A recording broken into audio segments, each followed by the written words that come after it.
Welcome to Board of Intermediate Education, Telangana State.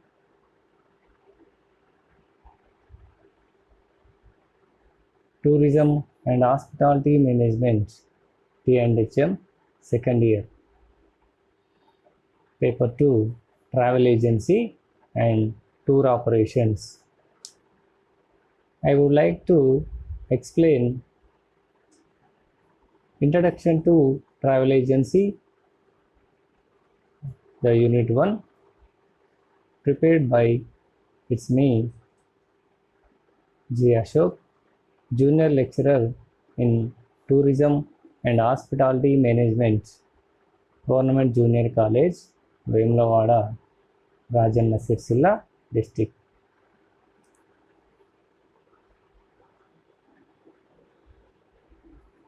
Unit 1, Introduction to Travel Agency. From this, the first topic is travel agency meaning or definition of travel agency. A travel agency is a middleman, a business or person selling the travel industry's individual parts or combination of the parts to the consumer. What is travel agency? What is the meaning of travel agency? Is a travel agency is a middleman, like acting as a agent, which provides the services of travel related facilities like transportation, accommodation, air tickets, hotel bookings, guiding and escorting, passport, visa, etc. is called as travel agency.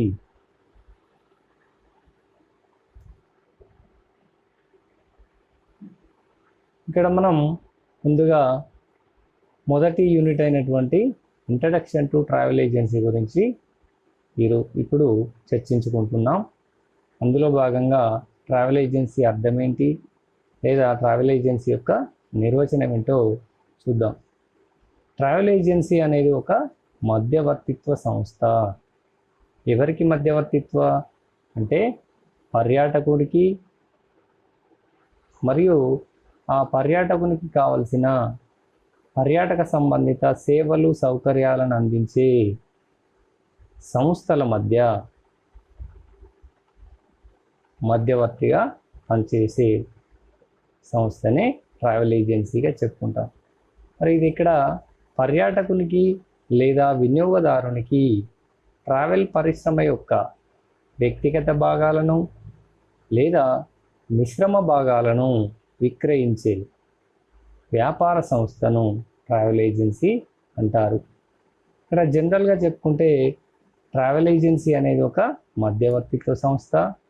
పర్యాటకునికి తన పర్యటనకు కావలసిన సేవలు సౌకర్యాలను, ఉదాహరణకి రవాణా, వసతి, hotel గదులు, air ticket, passport, visa, guiding and escorting, travel information ఇలాంటి సేవలను సౌకర్యాలను పర్యాటకులకు అందించే మధ్యవర్తిత్వ సంస్థనే ట్రావెల్ ఏజెన్సీగా పిలుస్తాం.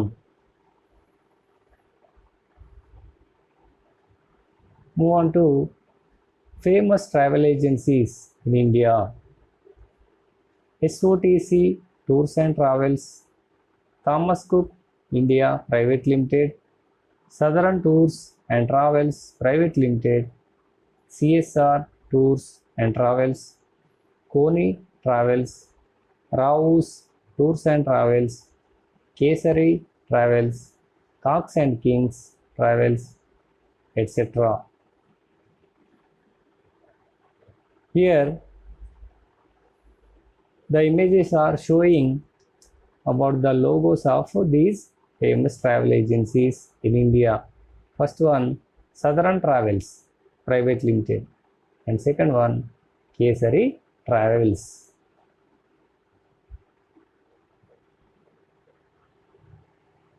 ఇక్కడ మనం ట్రావెల్ ఏజెన్సీ మీనింగ్ ఏంటో చూసాం, అంటే అర్థం, దాని నిర్వచనం తెలుసుకున్నాం.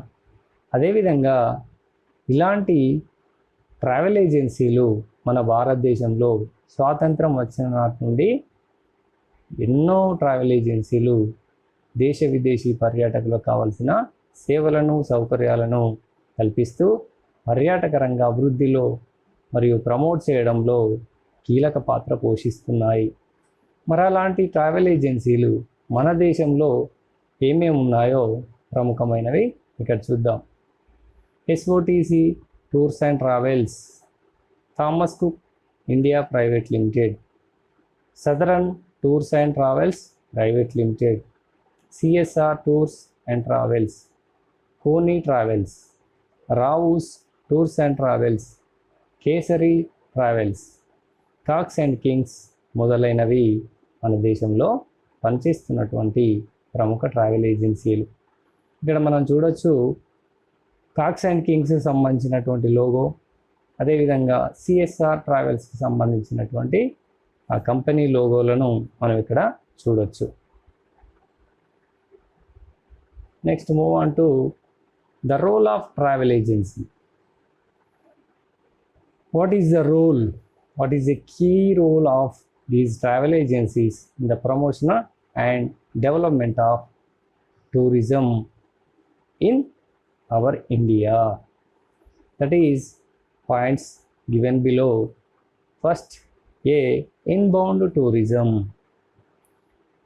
The main aim of travel companies is to earn profit and play a key role in the promotion of international tourism.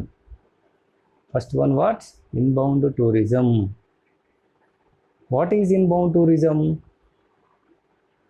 The tourists or travelers coming from the different parts of the world to India is called as inbound tourism. Here, the main aim of travel companies is to earn profit and play a key role in the promotion of international tourism. In India, about 50% travel companies handle foreign tourists. Other visitors make their own arrangements. Here, inbound tourism point of view, we have to observe here. In India, about 50% travel companies, approximately 50% travel companies handling these foreign tourists and facilitate them all the travel related services. So next move on to second point, outbound tourism. Now already we know about inbound tourism. Now outbound tourism. What about outbound tourism? What is means here? People, the tourists who visit the different areas or different countries in the world from India for their different purposes. The Indian moves towards the all over the world is called as outbound tourism.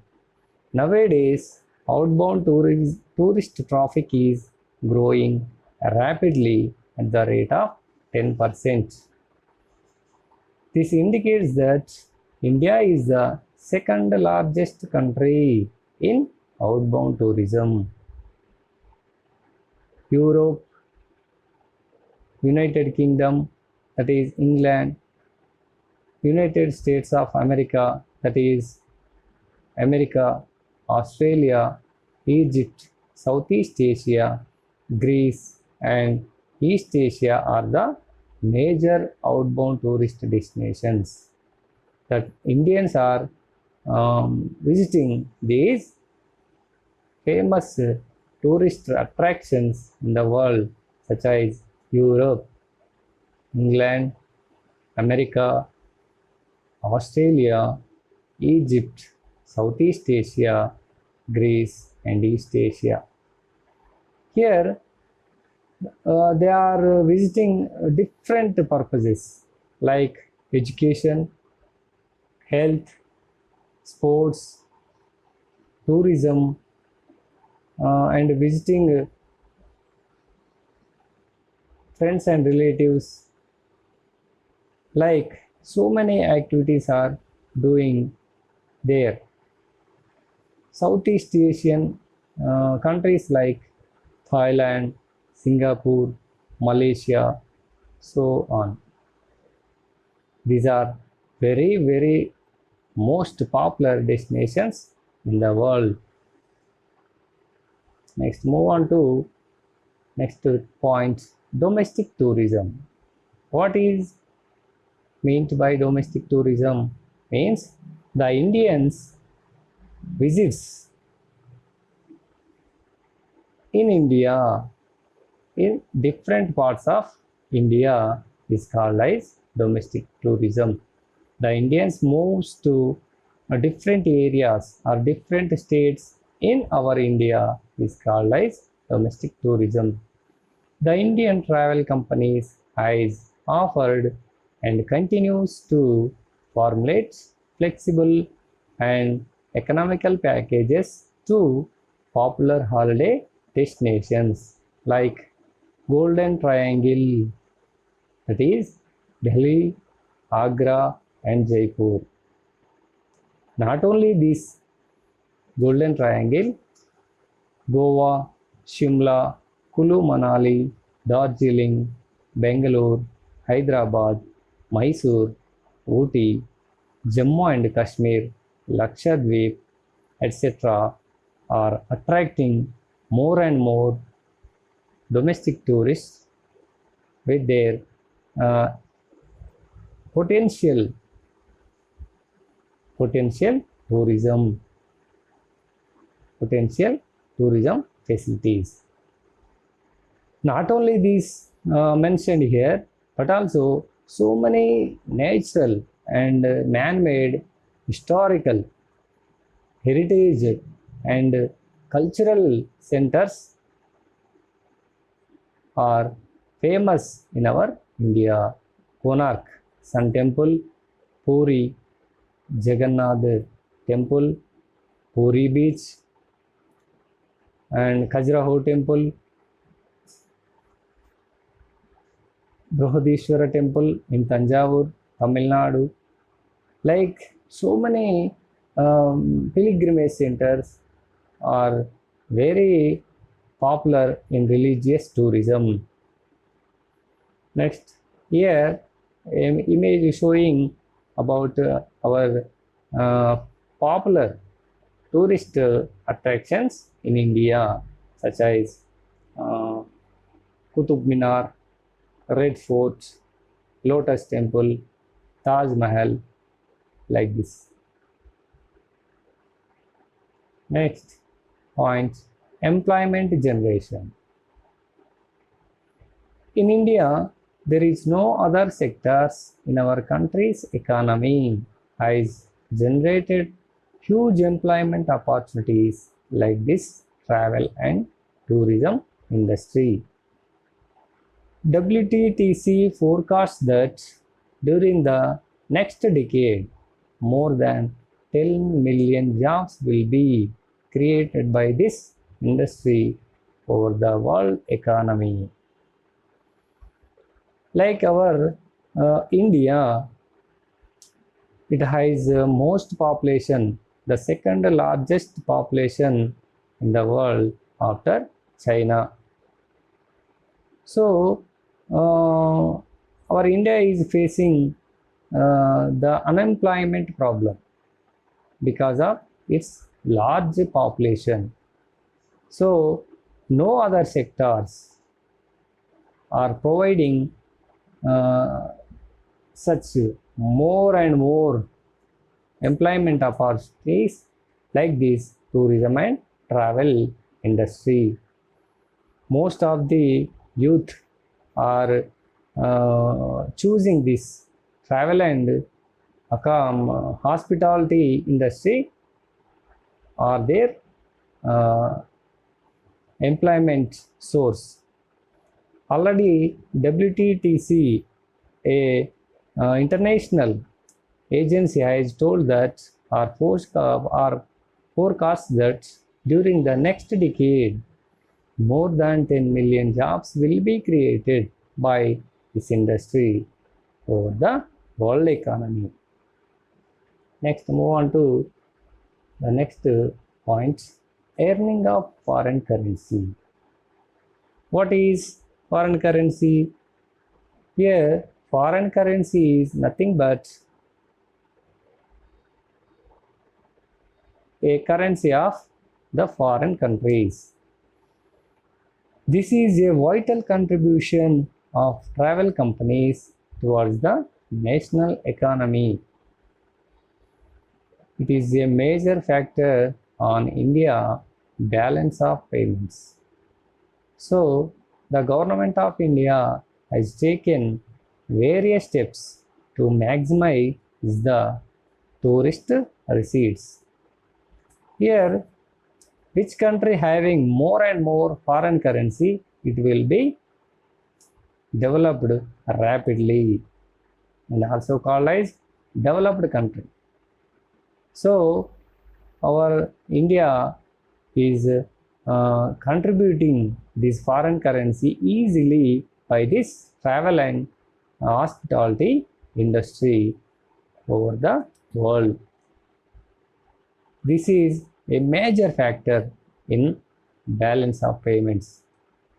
So our government of India has taken various steps to maximize the tourist receipts, like no restrictions among the international travel, and such as Incredible India, Welcome India, like this. So many steps are taken by this our central government. Next and the last point is destination promotion and development. With the collaboration of state tourism corporations and tourism departments are contributing in the promotion and development new destinations. The government has also provided various financial incentives to private sectors to promote tourism in the country. Whenever the tourist is coming to a place, it will be developed easily. Why? Because the local people getting income as a source from the this tourism. Not only this developments growing, but also that destination will be promoted in the national and international level, such as in India so many what is called cultural centers, like in our Telangana, Pochampalli sarees. Pochampalli is a very famous in sarees, and Nirmal toys and Nirmal paintings. Like this, these centers have been developed by the tourist visiting.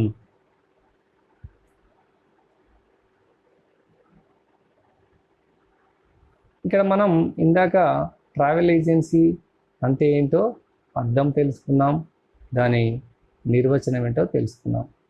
అదేవిధంగా భారతదేశంలో ఉన్నటువంటి ప్రసిద్ధ travel ఏజెన్సీలు ఏంటో నేర్చుకున్నాం. అదేవిధంగా మరి ఇంతటి ప్రాశస్త్యం ఉన్నటువంటి ఈ ట్రావెల్ ఏజెన్సీలు పర్యాటక రంగంలో ఎలాంటి పాత్రను పోషిస్తాయి అనేది ఇప్పుడు చూద్దాం.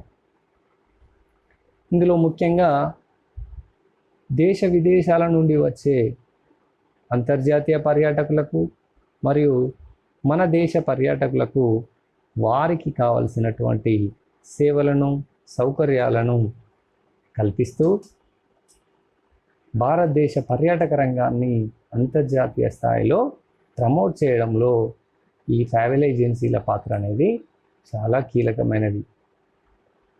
ఎందుకంటే పర్యాటకులు కొత్త కొత్త ప్రదేశాలను సందర్శించడానికి వెళ్తుంటారు. అలాంటి కొత్త ప్రదేశాలలో ఎలాంటి పర్యాటక స్థలాలు ఉన్నాయి, వాటి యొక్క సమాచారం ఏంటి, అక్కడ మనం పాటించాల్సినటువంటి నియమ నిబంధనలు కానీ, అక్కడ ఉన్నటువంటి రాజకీయపరమైన మతపరమైన సాంస్కృతికపరమైన సామాజికపరమైన షరతులు ఏవైనా ఉన్నాయా, లేదా ఏ కాలంలో ఏ ప్రాంతంని సందర్శించవచ్చు, అంటే వర్షాకాలంలో ఏ ప్రాంతాలను సందర్శించాలి, లేదా వేసవి కాలంలో అయితే ఏ ప్రదేశాలను సందర్శించాలి, అలాంటి మనకి వాతావరణ సమాచారం కానీ, అదేవిధంగా మనం సందర్శించే ప్రాంతంలో లభించే మనకు కావలసినటువంటి వసతి సౌకర్యాలు కానీ, లేదా ఆహార పానీయాలు కానీ, అక్కడ మనం చూడదగినటువంటి ప్రదేశాలు కానీ, ఇలాంటి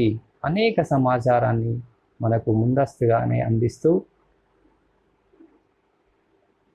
కీలకమైన పాత్రను పోషిస్తున్నాయి. అలాగే విదేశీ ప్రయాణం కనుక మనం వెళ్ళాల్సి వచ్చినప్పుడు ఆ విదేశాలలో ఉన్నటువంటి నిబంధనలు ఏంటివి, షరతులు ఏంటివి, ఆ విదేశీ ప్రయాణానికి కావలసినటువంటి వివిధ రకాలైనటువంటి ట్రావెల్ డాక్యుమెంట్స్ ఏంటివి, అంటే పాస్పోర్ట్ కానీ, వీసా కానీ, హెల్త్ సర్టిఫికెట్ కానీ, కస్టమ్స్ డిక్లరేషన్, బ్యాగేజ్ పర్మిట్స్, ఇలాంటి లేదా టూరిస్ట్ గైడింగ్ అండ్ ఎస్కార్టింగ్, ఇలాంటి అనేక రకాలైనటువంటి అవసరాలు మనకు అవసరం అవుతాయి. మరి పాస్పోర్ట్ ఎలా అప్లై చేయడం, దానికి కావాల్సినటువంటి ప్రొసీజర్ ఏంటి, ఏమేం డాక్యుమెంట్స్ సబ్మిట్ చేయాల్సి ఉంటుంది, అవి ఎక్కడ మనం తీసుకోవాల్సి ఉంటుంది అనే అనేక రకాలైనటువంటి ప్రశ్నలు మనకు ఎదురవుతూ ఉంటాయి. అంతేకాకుండా ఒక దేశానికి వెళ్ళాల్సి వచ్చినప్పుడు, అంటే విదేశాలకు వెళ్ళాల్సి వచ్చినప్పుడు ఆ దేశం నుండి మనకు కావాల్సినటువంటి వీసా పర్మిట్స్ ఎలా తీసుకోవడం, ఎక్కడ అప్లై చేయడం, హెల్త్ సర్టిఫికెట్ ఏంటి, ఇలాంటి అనేక రకాలైనటువంటి ప్రశ్నలు మనకు ఎదురవుతుంటాయి. వీటన్నిటికీ సమాధానం ట్రావెల్ ఏజెన్సీలు. అందుకే మనం ఆల్రెడీ చెప్పుకున్నాం, 50% కంటే ఎక్కువ ట్రావెల్ ఏజెన్సీలు ఇలాంటి పర్యాటకులకు కావాల్సిన సేవలను సౌకర్యాలను అందిస్తూ భారతదేశ పర్యాటకాన్ని అభివృద్ధి చేయడమే కాకుండా ప్రపంచ దేశాలలో భారతీయ వారసత్వాన్ని, భారతీయ richest culture in the world అని చెప్పుకునే మన భారతీయ సంస్కృతిని ప్రమోట్ చేయడంలో చాలా కీలకమైన భూమికను పోషిస్తున్నాయి ఈ ట్రావెల్ ఏజెన్సీ సంస్థలు. అందుకే ఇక్కడ వాటి యొక్క పాత్ర ఏంటిదో మనం ఇక్కడ చూద్దాం. ఫస్ట్, ఇన్బౌండ్ టూరిజం అంటే ఏంటి? ప్రపంచంలోని వివిధ దేశాల నుండి భారతదేశాన్ని సందర్శించడాన్ని ఇన్బౌండ్ టూరిజం అంటారు. ఇలాంటి ట్రావెల్ కంపెనీల ప్రధాన లక్ష్యం లాభాన్ని ఆర్జించడం మరియు అంతర్జాతీయ పర్యాటక రంగ ప్రోత్సాహంలో కీలక పాత్ర పోషించడం. మన దేశంలో 50% ట్రావెల్ కంపెనీలు విదేశీ పర్యాటకులకు సేవలను అందిస్తున్నాయి. అంటే విదేశాల నుండి మన దేశానికి వచ్చే విదేశీ పర్యాటకులకు ఇవి సేవలను సౌకర్యాలను అందిస్తున్నాయి. మిగతా సందర్శకులు తమకు తామే సొంతంగా ఏర్పాట్లు చేసుకుంటున్నారు. ఇకపోతే రెండవది, అవుట్బౌండ్ టూరిజం అంటే మన దేశం నుండి ప్రపంచంలోని వివిధ దేశాలకు విద్య, వైద్యము, క్రీడలు, పర్యాటకము ఇలాంటి లేదా అక్కడ ఉన్నటువంటి ఆయా దేశాల్లో ఉన్నటువంటి తమ బంధుమిత్రులను కలుసుకోవడం కోసం ఇలా అనేక రకాల అవసరాల కోసం విదేశాలకు వెళ్ళడాన్ని అవుట్బౌండ్ టూరిజం అంటారు. ప్రస్తుతం ఒకరోజు అవుట్బౌండ్ పర్యాటక రద్దీ 10% చొప్పున వేగంగా పెరుగుతోంది. అంటే రోజు రోజుకు మన దేశం నుండి విదేశాలకు వెళ్ళే వారి సంఖ్య అనేది 10% చొప్పున పెరుగుతుందట. ఇలాంటి అవుట్బౌండ్ టూరిజంలో భారతదేశం ప్రపంచంలోనే 2వ అతిపెద్ద దేశంగా ఈ లెక్కలు మనకు చెప్తున్నాయి. ఇందులో ముఖ్యంగా ఐరోపా లేదా యూరప్ అంటాం, Europe, England, America, Australia, Egypt, ఆగ్నేయ ఆసియా, తూర్పు ఆసియా మరియు గ్రీస్ వంటి ప్రధాన పర్యాటక కేంద్రాలుగా ప్రసిద్ధి చెందాయి. అంటే ఎక్కువగా భారతీయులు ఇలాంటి దేశాలకు వెళ్తున్నారు. నెక్స్ట్ దేశీయ పర్యాటకం. మన దేశంలో స్వర్ణ త్రిభుజిగా పేరు పొందిన, స్వర్ణ త్రిభుజి అంటే గోల్డెన్ ట్రయాంగిల్ అంటాం. అంటే పర్యాటక రంగంలో ఈ 3 ప్రదేశాలు విదేశీ పర్యాటకులనే కాకుండా దేశీయ పర్యాటకులను కూడా విపరీతంగా ఆకర్షిస్తూ మన దేశంలో బంగారంలాగా అంటే ఎక్కువ ఆదాయాన్ని సమకూర్చి పెట్టే ప్రధాన ప్రాంతాలుగా పిలువబడుతున్నాయి, ప్రసిద్ధి చెందాయి. అందుకే వీటిని పర్యాటక రంగంలో స్వర్ణ త్రిభుజి అంటాం, గోల్డెన్ ట్రయాంగిల్. అవి ఏంటి? అవి ఢిల్లీ, ఆగ్రా మరియు జైపూర్. మరి వీటితో పాటు గోవా, సిమ్లా, కులు మనాలి, డార్జిలింగ్, బెంగుళూరు, హైదరాబాద్, మైసూర్, ఊటీ, జమ్మూ మరియు కాశ్మీర్, లక్షద్వీప్ మొదలైన అనేక హాలిడే పర్యాటక స్థలాలకు భారతీయ ట్రావెల్ సంస్థలు అనువైన మరియు ఆర్థిక ప్యాకేజీలను రూపొందిస్తున్నవి. అంటే భారతదేశంలో మనకు హాలిడేస్ అని హాలిడేస్ రాగానే మనం వెళ్ళాల్సిన పర్యాటక స్థలాలుగా పేరు పొందిన ఏంటి? గోవా. ముఖ్యంగా గోవాలోని బీచ్ టూరిజం, బీచ్లకి సందర్శించడానికి వేసవి కాలంలో ఎక్కువ మంది పర్యాటకులు వెళ్తుంటారు.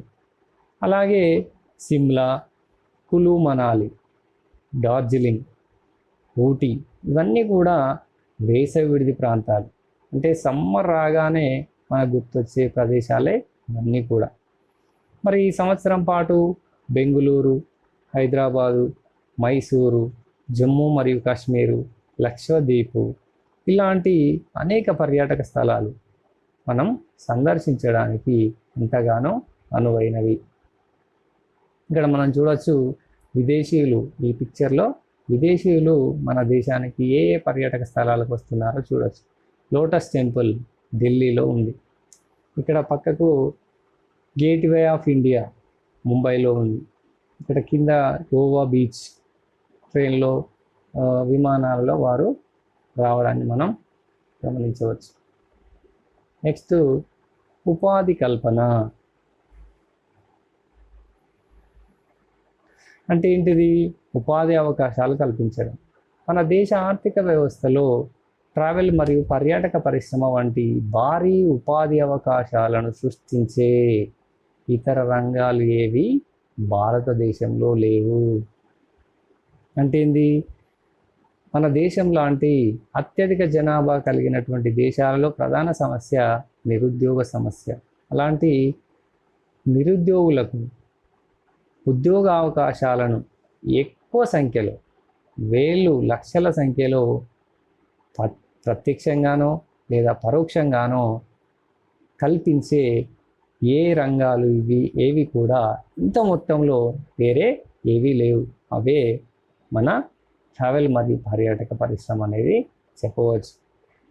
రాబోయే దశాబ్దంలో ప్రపంచ ఆర్థిక వ్యవస్థలో ఈ పరిశ్రమ 10 మిలియన్లకు పైగా ఉద్యోగాలు సృష్టిస్తుందని WTTC అనే అంతర్జాతీయ సంస్థ అంచనా వేసింది.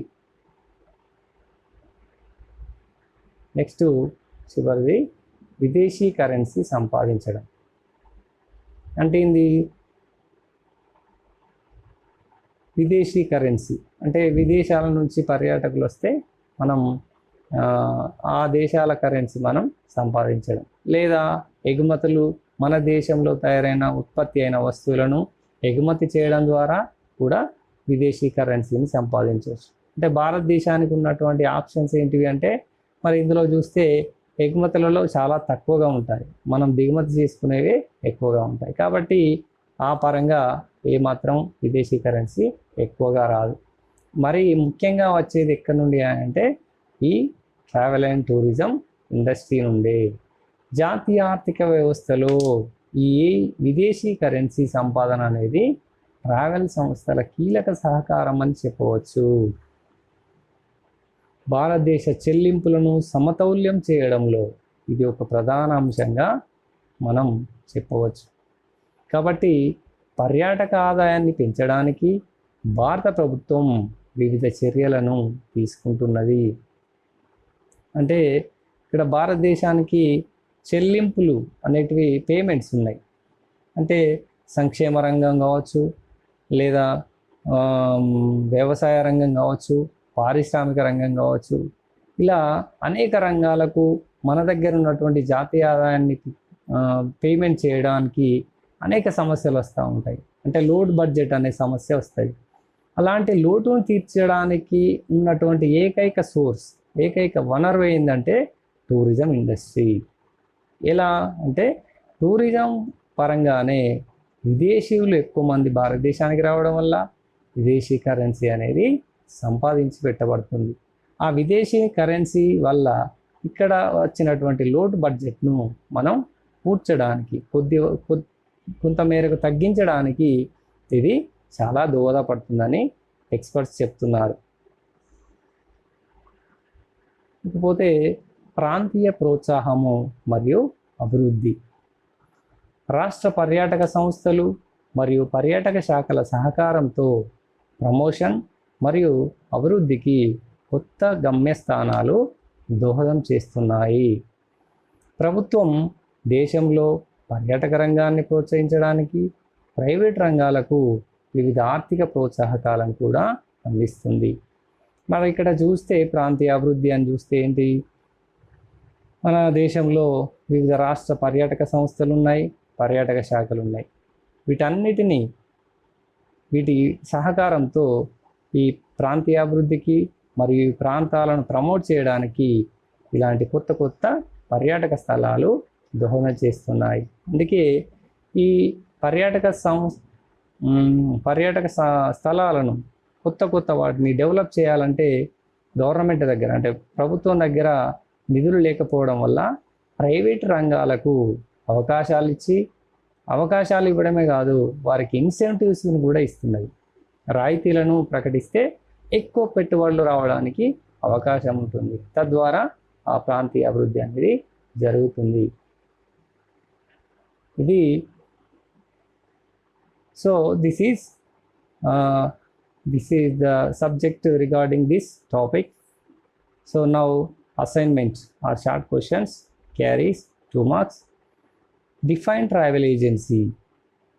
And second, name any 2 famous travel agencies in India. Third, write any 2 online travel agencies. And essay type questions carry 6 marks. First one, write any 6 famous travel agencies of India. And second, briefly explain about the role of travel agency. Thank you.